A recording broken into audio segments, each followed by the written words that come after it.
Vamos abrir hoje as nossas Bíblias, meus amados, no livro de 1 Reis,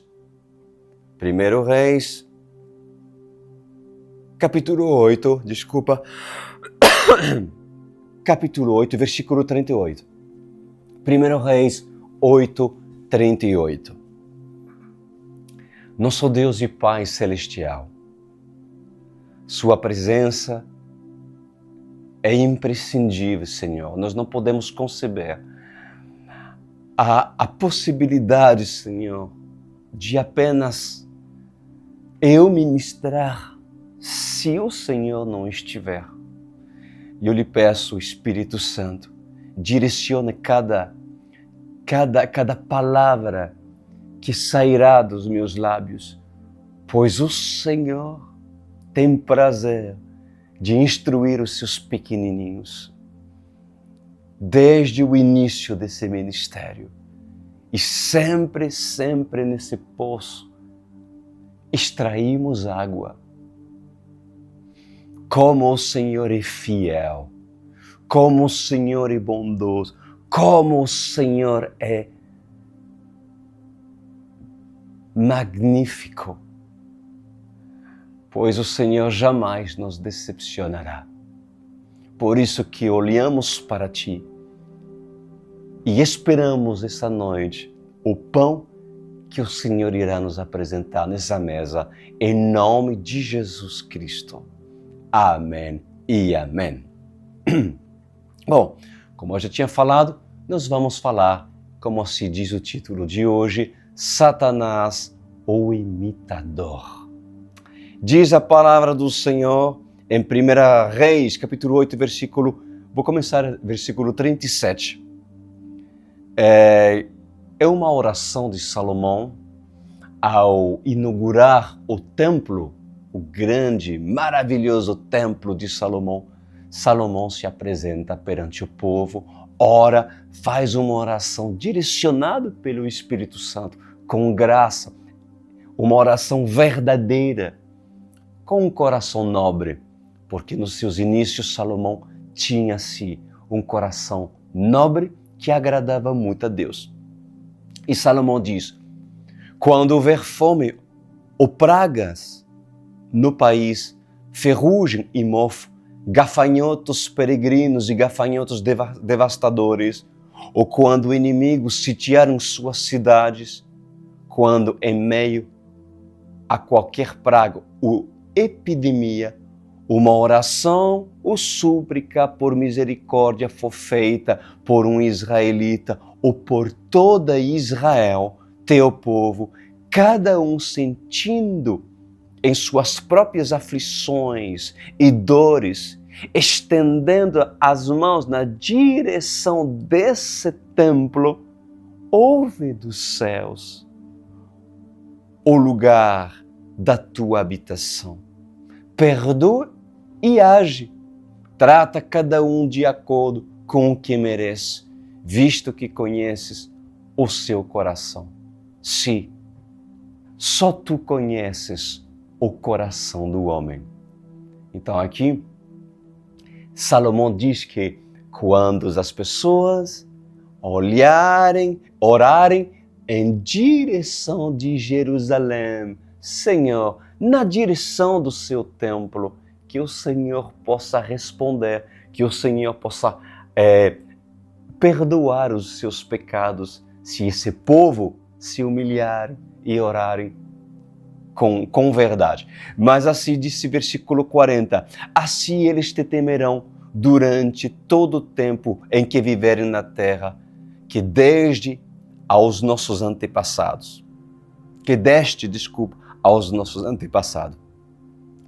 Quanto ao estrangeiro, que não pertence a Israel, o teu povo, e que veio de uma terra distante por causa do teu nome, pois ouvirão acerca do teu grande nome, da tua mão poderosa e do teu braço forte.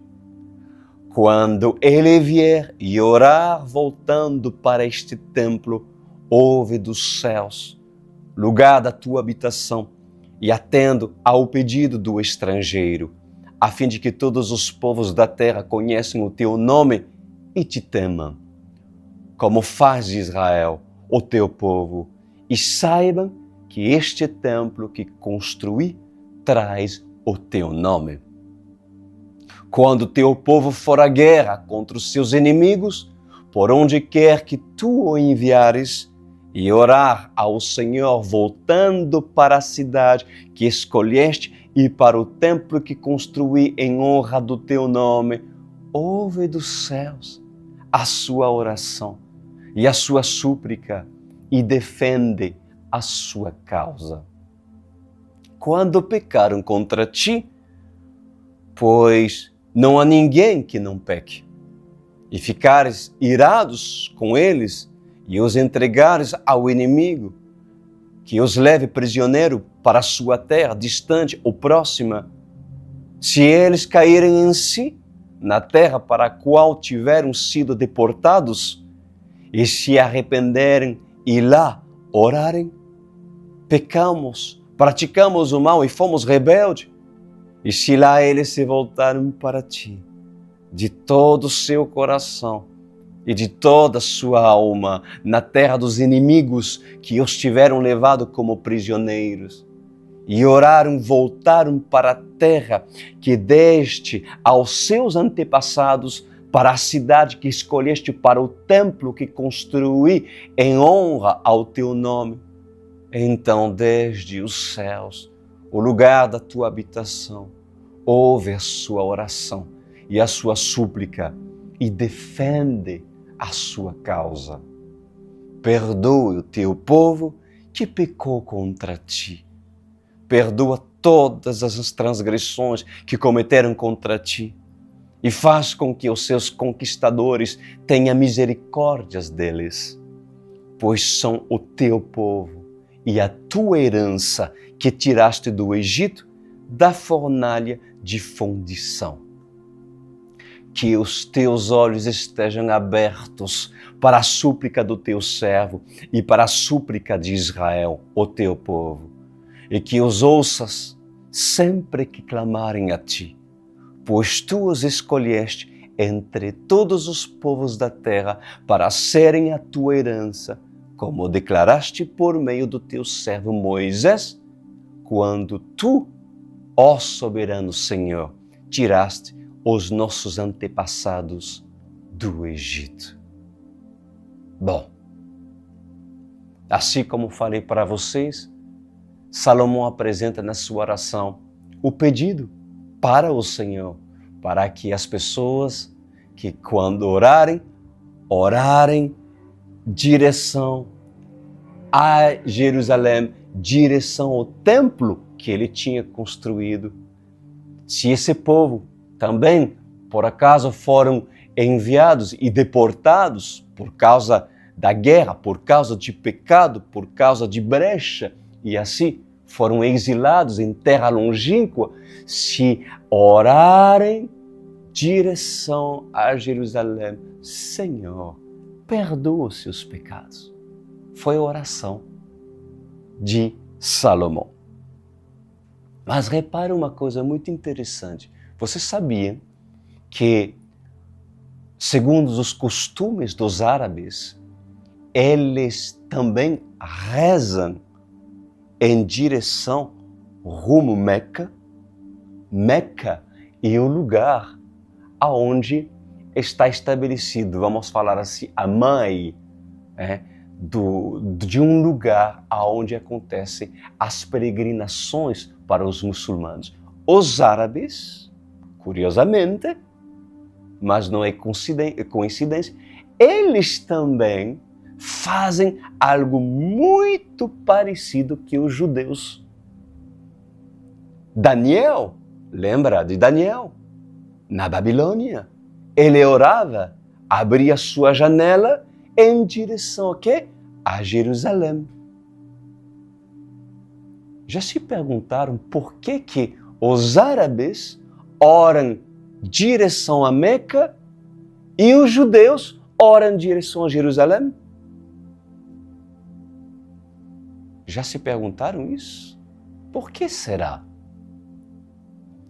Pois assim diz o Senhor dos Exércitos nessa noite, meus amados.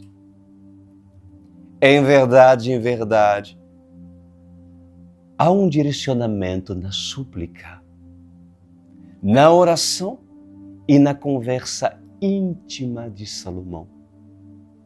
Mas Satanás é um imitador. Satanás direciona também seus filhos a algo parecido. Para aqueles que pertencem ao diabo, Satanás os induzem a copiar os escolhidos. E por que Satanás faz isso? Porque ele é um imitador. Imitador da lei e imitador da graça, amada igreja. Assim diz o Senhor. Ele imita porque ele não tem criatividade. Ele não criou nada. Ele é um imitador. Ele viu a criação. Ele viu Deus criando o homem. Mas Satanás não conseguiu criar o homem. Satanás viu Deus criar o homem, ele viu Deus fazer o homem do barro, ele viu Deus soprar nas narinas do homem e fazer o homem e trazer o homem à vida. Ele viu tudo isso. Mas Satanás não conseguiu gerar um filho pelo Espírito. Não consegue porque não tem o Espírito Santo. Satanás é um imitador. E por ser imitador, não teve Maria para gerar uma criança concebida pelo Espírito Santo. Mas tem prostitutas que se deitam com homens endemoniados e que têm relações com demônios. Quem são essas mulheres? São mulheres consagradas ao demônio. Como você acha que já veio o anticristo? O homem levantado e escolhido entre os satanistas para se tornar o dirigente de todo o planeta para essa geração. Como que vocês acham que o anticristo foi escolhido entre os satanistas? Pois de uma prostituta foi assim gerado por unindo-se com um homem endemoniado, e assim foi escolhido o anticristo que foi gerado de uma prostituta e de um homem da semente da prostituição. Aí Satanás, desde os seus inícios, entrou para si já prepará-lo para se manifestar em qualquer momento. Mas tudo aquilo bem diferente da concepção que Maria gerou dentro do seu ventre. Porque o Espírito Santo veio em Maria, entrou em Maria e assim concebeu o Filho do Deus vivo no ventre de uma virgem, no ventre de uma pura. E Satanás, por séculos e séculos, assim diz o Senhor, conduziu reis e rainhas a sacrificar virgem a Moloque, a Baal, com o objetivo de agradar os demônios e com o objetivo de imitar eu, o Senhor. Então uma virgem se ofereceu em sacrifício por uma profecia. Entregou o seu ventre para a realização de uma promessa. E Satanás, sendo ele imitador, ele conduz o homem a imitá-lo. Vocês sabiam que o propiciatório foi invejado por Satanás?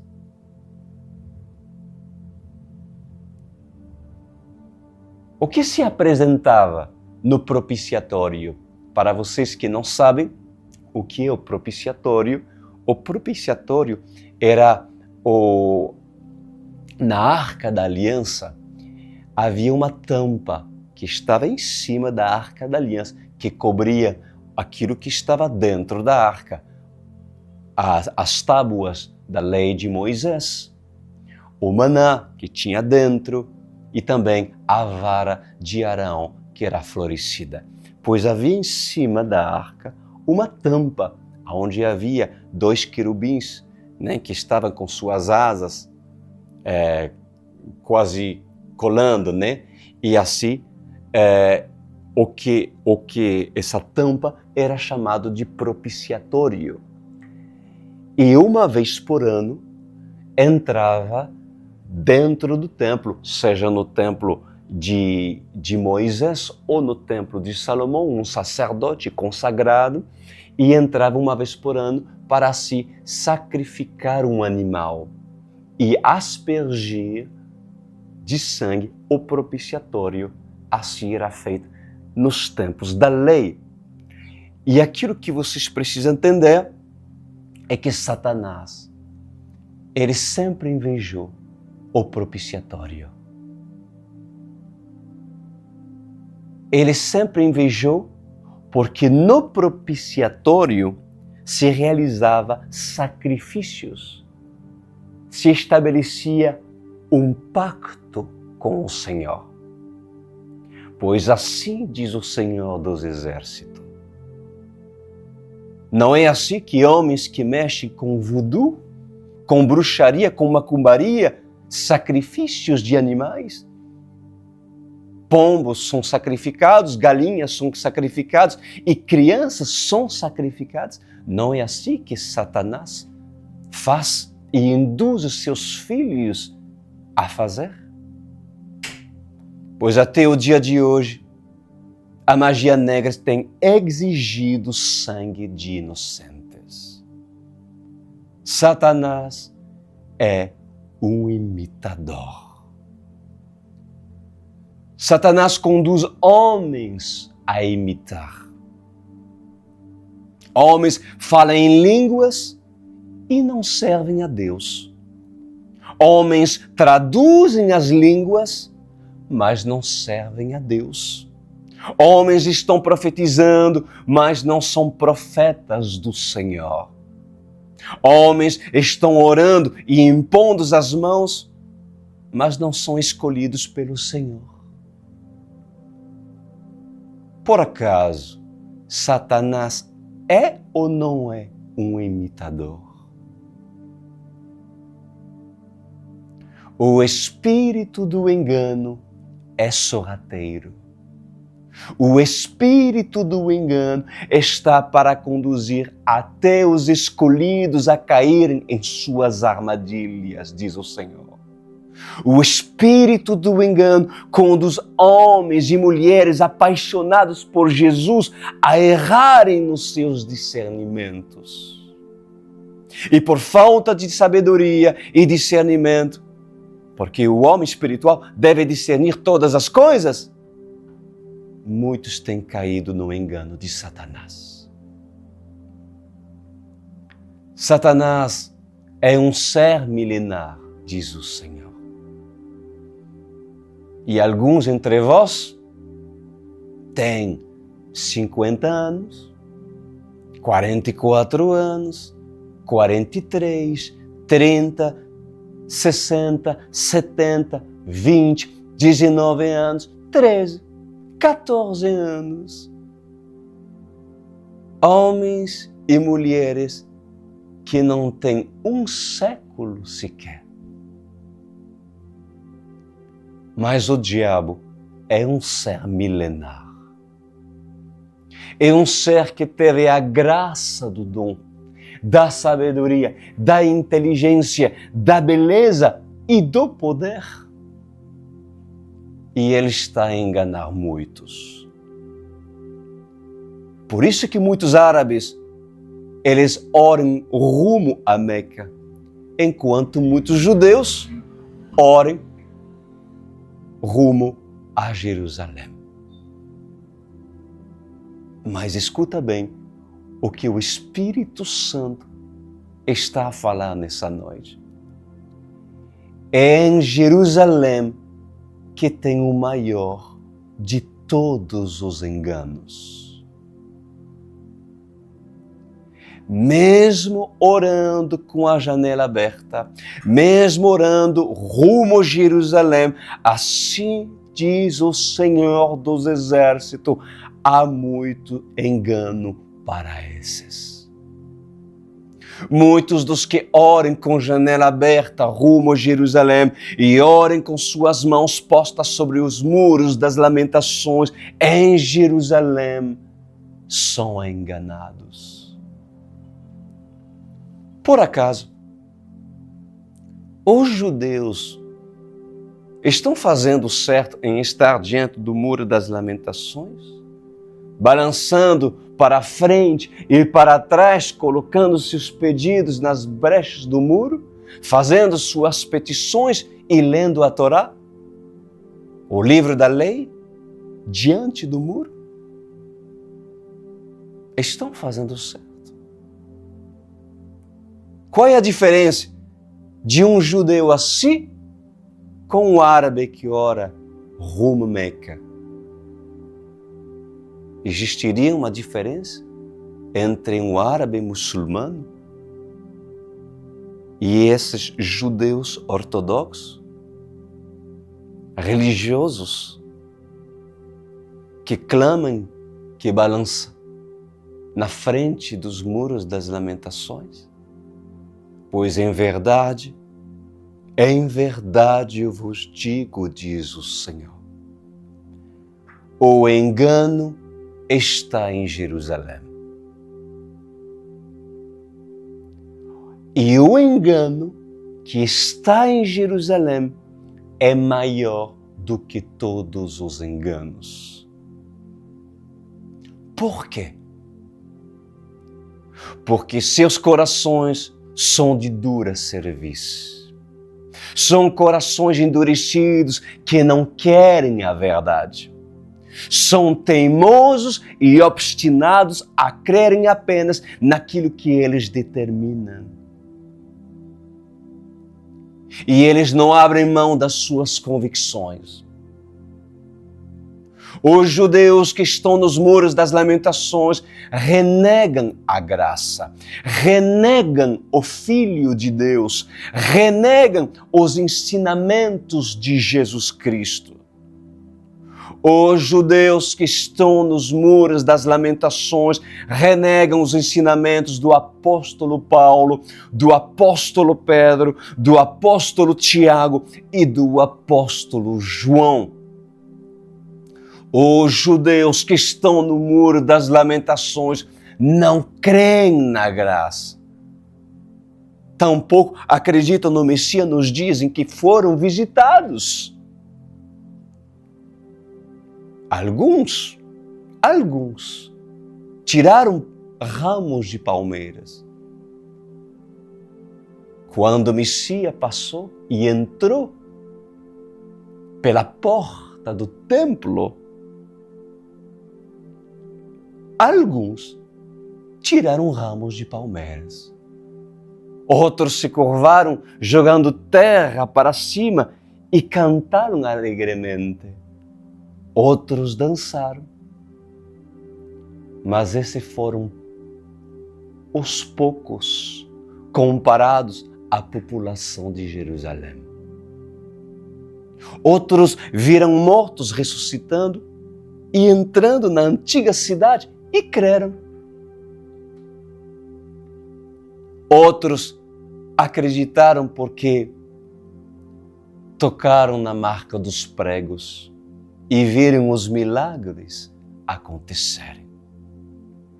Mas na grande maioria duvidaram nos seus corações. E com o passar do tempo, diz o Senhor, aquilo que se espalhou por intermédio de Caifás se concretizou até os dias de hoje. Israel, até o dia de hoje, acredita em contos contados pela mentira proferida por Caifás e o Sinédrio, que o corpo foi roubado pelos discípulos de Jesus. O engano veio sobre Jerusalém e se espalhou com essas palavras. Yeshua não era o Filho de Deus. Seus discípulos eram fanáticos, roubaram o corpo e assim houve uma grande peregrinação. Essa seita deve ser extinta de Jerusalém.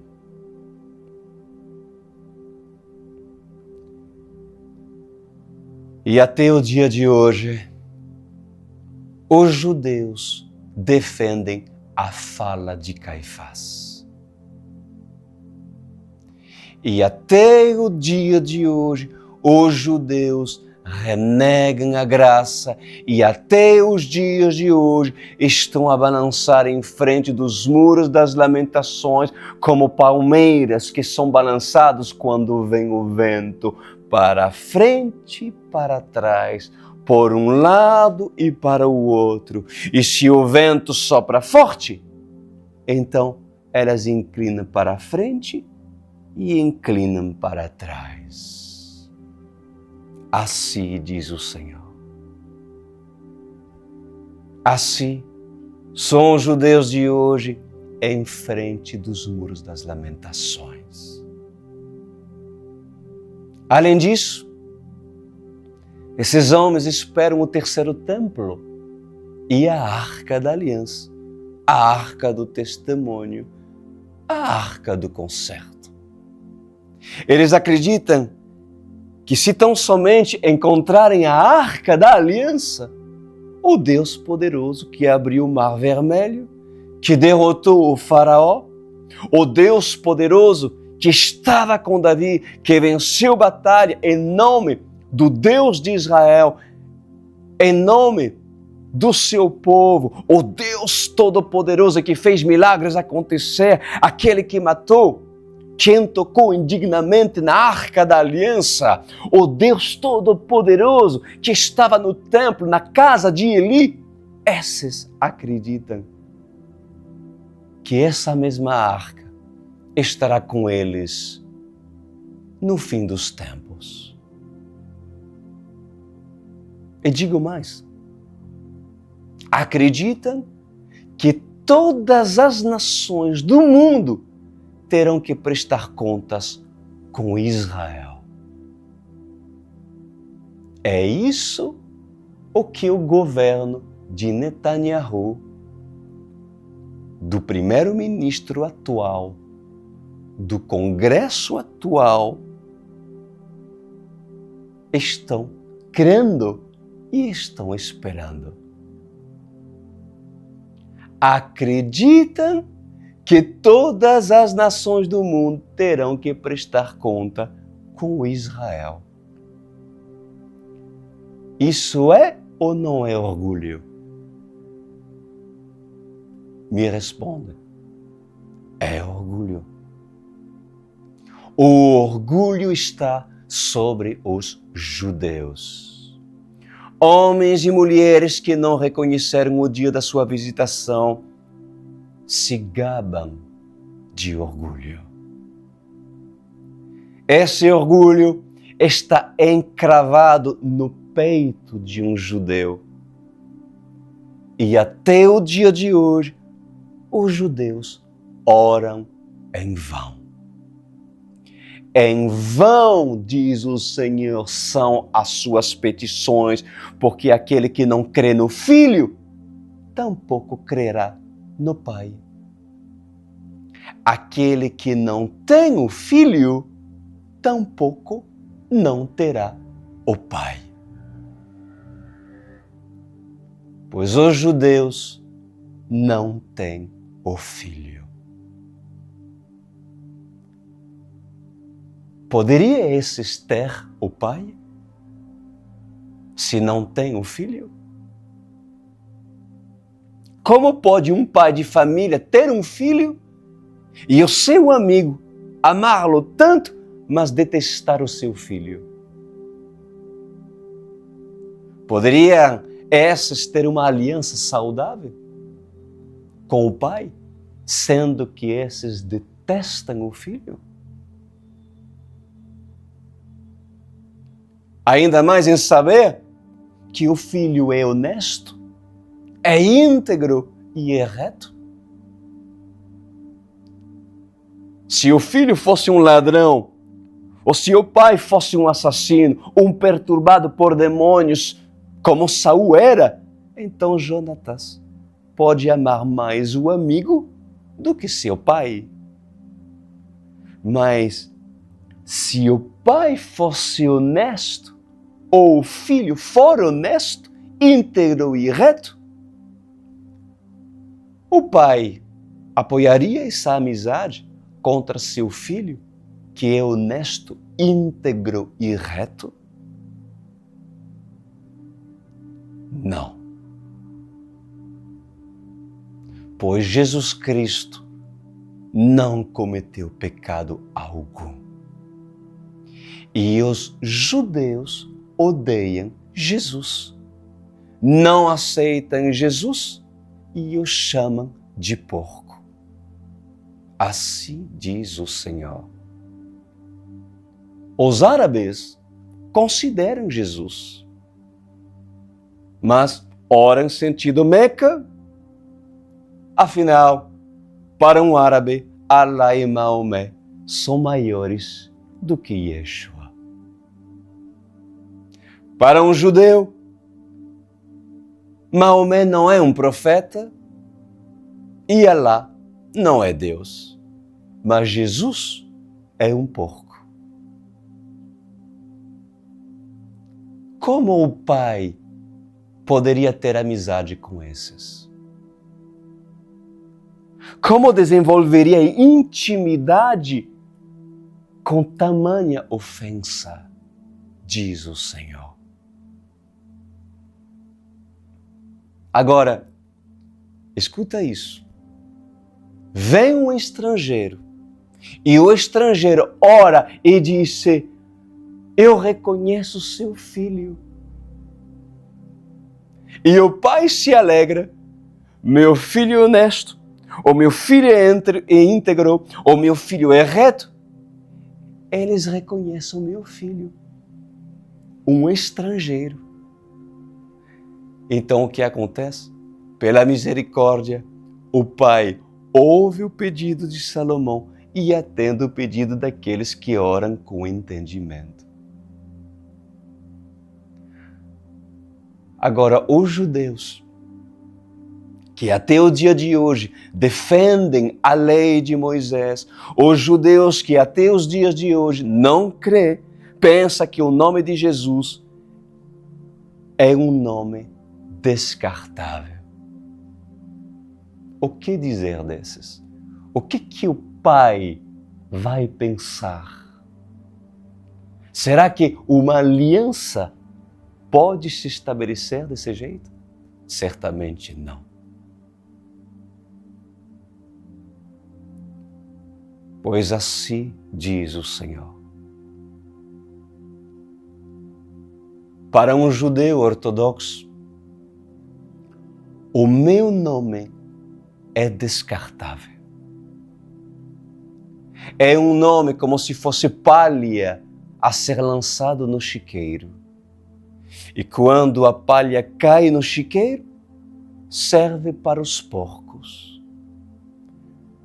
Para eles, O nome de Jesus não tem sentido a não ser manchar e sujar a lei de Moisés. Contrariamente, um judeu convertido verdadeiramente à palavra, à lei e à graça, pois esse reconhece. E há judeus que reconhecem que Yeshua é Filho de Deus. Por que um grupo de judeu crê? E por que outros grupos de judeus não crê?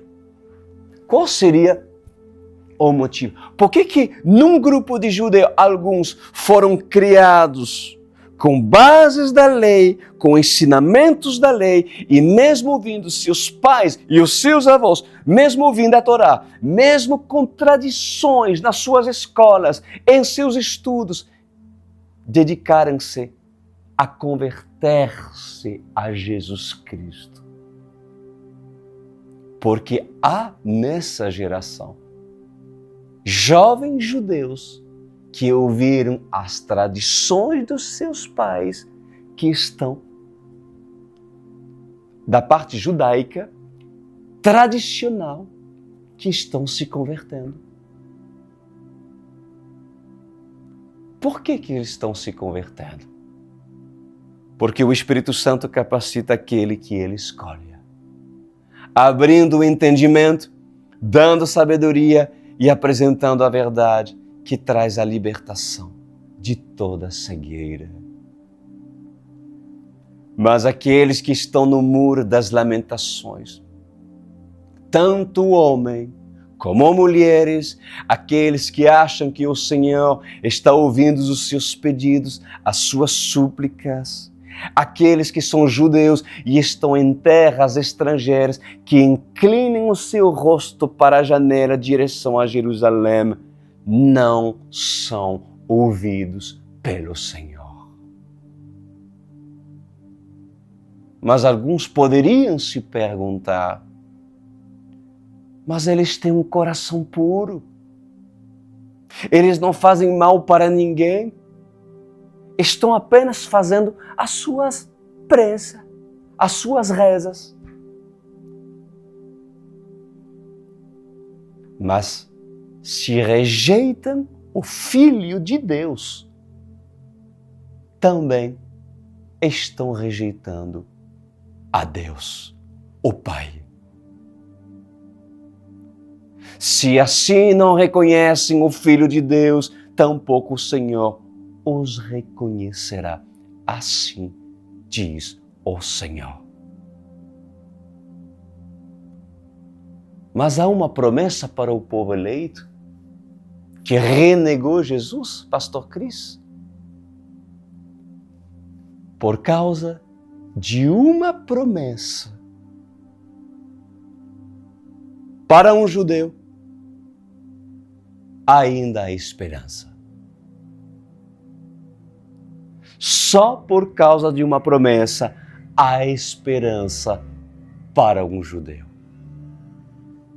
Deus prometeu a salvação para seu povo, Deus prometeu a oportunidade para seu povo escolhido e Ele vai dar oportunidade, sim, para seu povo escolhido. Afinal, foi o povo que o Senhor escolheu. Escuta atentamente o que o Senhor está a falar. Pode um homem ser renegado quando assim escolhe uma donzela para um casamento? Eu vou repetir. Pode um homem ser renegado quando assim escolhe uma donzela para um casamento? Certamente sim. Porque se a donzela não reconhece a beleza desse homem, não reconhece a autoridade desse homem e os atributos que ele carrega, ela o negará. Certamente, essa donzela não será digna de casar com ele. Mas há uma outra que deseja se casar e ele se casa com a outra. Por quê? Porque a outra reconhece. Mas a donzela que deveria casar primeiro não reconheceu. Então a estrangeira se torna a primeira esposa. Pois é assim com os gentios. Foi assim com todos os romanos, diz o Senhor, com os gregos, com aqueles que viviam em Coríntios, foi assim com todos os efesianos, foi assim com todos os estrangeiros que reconheceram Jesus e se converteram a Ele. Então, para eles, houve casamento com o Senhor. Mas o amor dele é tão grande, mas tão grande pela sua primeira donzela, diz o Senhor, que ele espera que ela a reconheça. Ele está no aguardo, ele tem esperança para que essa primeira donzela a reconheça e veja os seus atributos. Afinal, ele ainda está preservado em juventude para se casar com ela. Assim diz o Senhor. Mesmo me negando, as minhas misericórdias são motivos que muitos não sejam consumidos. Então, há uma promessa para Israel.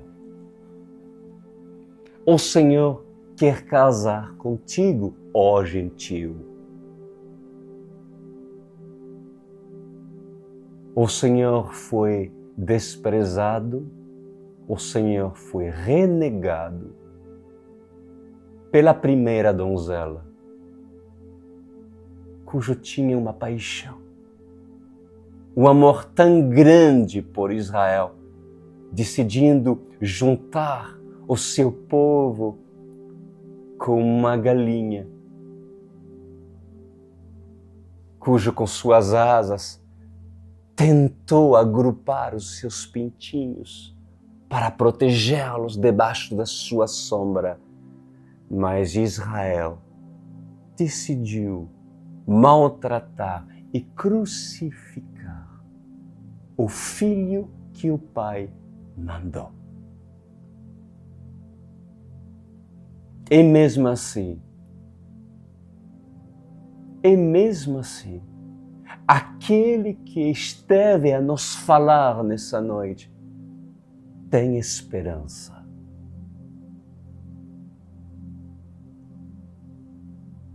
Se nessa noite alguns judeus estão a me ouvir, seja no dia em que essa palavra for ministrada e transferida ao vivo ou no dia em que ela for ouvida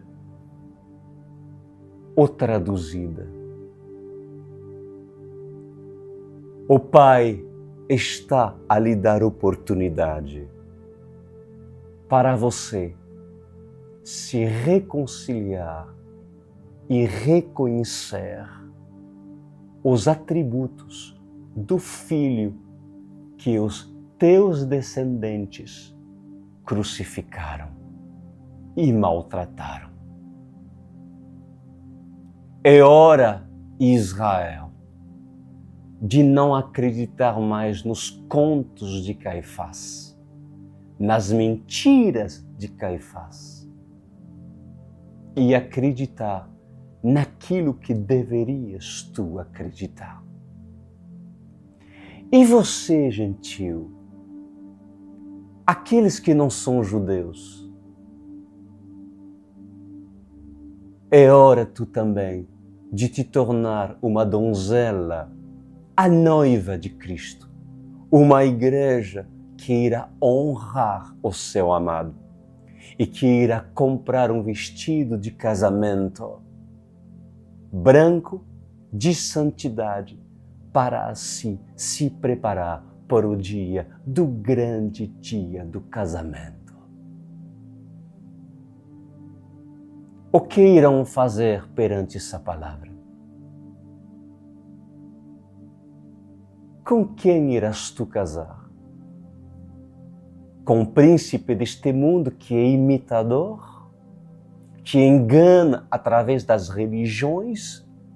Ou queres tu ser inserido a um reino verdadeiro que pode te transformar se tão somente ouve os profetas verdadeiros dessa geração que irão te ensinar como se comportar, como agradar o noivo, como agradar Jesus Cristo, se tão somente queres casar com Ele. Se queres fazer parte do grupo dos salvos, daqueles que irão casar e participar na grande mesa da boda do Cordeiro, então faça tu essa oração. Coloca a mão no seu peito neste momento e ora comigo. Pai Celestial, eu creio em Ti. E se creio em Ti, também creio no Filho que Tu mandaste e enviaste na terra para me salvar. Creio nas palavras do Filho, pois desejo ter-te como Deus e Pai. Sendo assim, eu recebo Jesus Cristo como meu Senhor e Salvador, Salvador da humanidade. Por isso que eu abro mão das minhas convicções pessoais, daquilo que a religião me ensinou, para viver segundo os seus princípios, cujo os evangelhos falam a respeito do Filho. Serei um homem ou uma mulher que honrará a lei e a graça, pois abro meu coração, Senhor, para te receber como meu Senhor e Salvador. Me arrependo dos meus pecados e pela fé, olhando rumo a Jerusalém, eu sei que Tu ouviste a minha oração. Amém e amém. Essa oração, com janela aberta em direção a Jerusalém, embora for uma simbologia, você não precisa fazê-lo para Deus te ouvir, mas essa oração foi ouvida. Por quê? Porque se recebeu o Filho, também recebeu o Pai. E a oração feita em espírito e em verdade faz com que Deus incline seus ouvidos para te ouvir. Seja bem-vindo na Online World Church. Vocês todos que se reconciliaram com Jesus, porque a partir desse dia desejam ter compromisso com Ele, então agora eu te faço um convite para ser parte desse ministério. Vocês estão vendo o QR Code aqui? Aproxima seu celular. Faça-o agora. Vocês irão preencher um cadastro e em 2 ou 3 dias entraremos em contato contigo. Então, aproxima seu celular nesse QR Code aqui e terei o prazer de ler um pouco mais acerca da sua história e da sua motivação também em querer estar do nosso lado. Iremos o discipular, iremos cuidar da sua vida, iremos nutrir a sua vida para que espiritualmente você se torne uma pessoa sólida, forte, como uma árvore plantada junto aos ribeiros, que dão suas folhas e seu esplendor por causa desse rio que irá alimentar as suas raízes. Te aguardamos. Se tu prefere, tu pode entrar também no meu site, no crisduran.com.br. Verás escrito Online World Church e ali aperta essa janela para entrar e fazer o seu cadastro. Bênção do Senhor e agradeço mais uma vez o tempo que temos passado nessa terça-feira, lembrando todos vocês que próximo sábado eu quero a sua presença conosco às 21 horas. Desejo uma excelente semana e até sábado que vem.